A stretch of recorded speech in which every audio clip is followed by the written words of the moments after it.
Hi, my name is Sabrina, and we're going to talk about how to draw the sigma bond framework and the pi bond framework.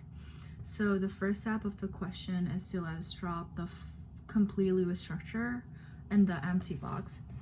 So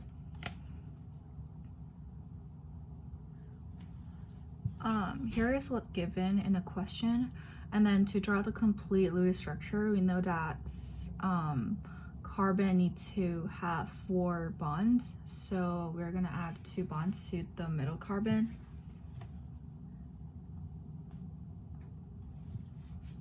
So this is the complete structure, and this can tell us that the carbon on the left side is sp2, and then the carbon in the middle is sp, and the carbon at the right side it's sp2 because it has 3 outer elements around this one, and it has 3 atoms around this one. And then for the middle carbon, there's only 1 and 2 compounds.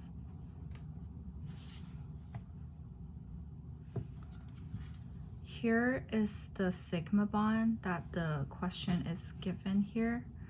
So as we know that we're going to draw the pi bond for this structure.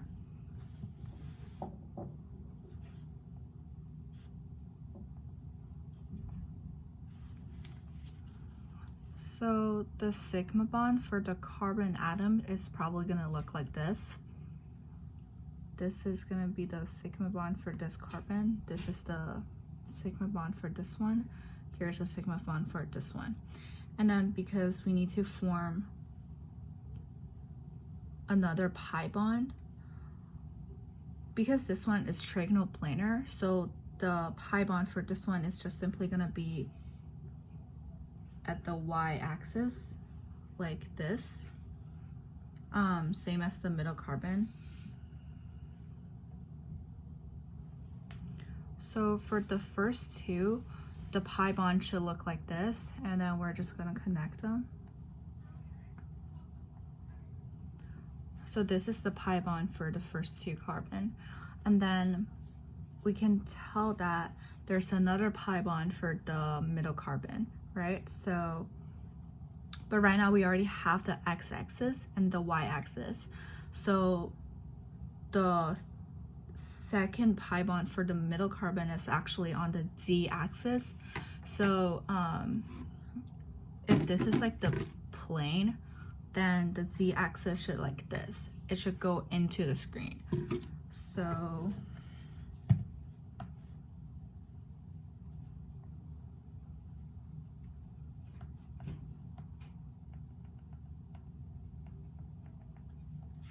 it's probably gonna be something like this at the z-axis, and then same as for this carbon, the pi bond should be parallel with the pi bond on the middle carbon.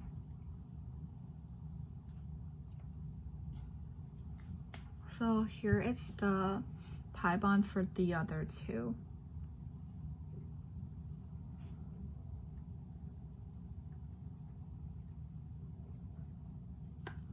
So this is probably what's gonna be the final answer for the allene molecule, and we can mark this one as pi CP orbital CP orbital, and then for this one it's simply gonna be like pi CP CP. So this is probably going to be the correct answer for this question. And I also want to say the reason why we cannot use this one bond to connect with this one is because we cannot use one atomic orbital to form 2 bonds. So there needs to have another extra one on the z-axis.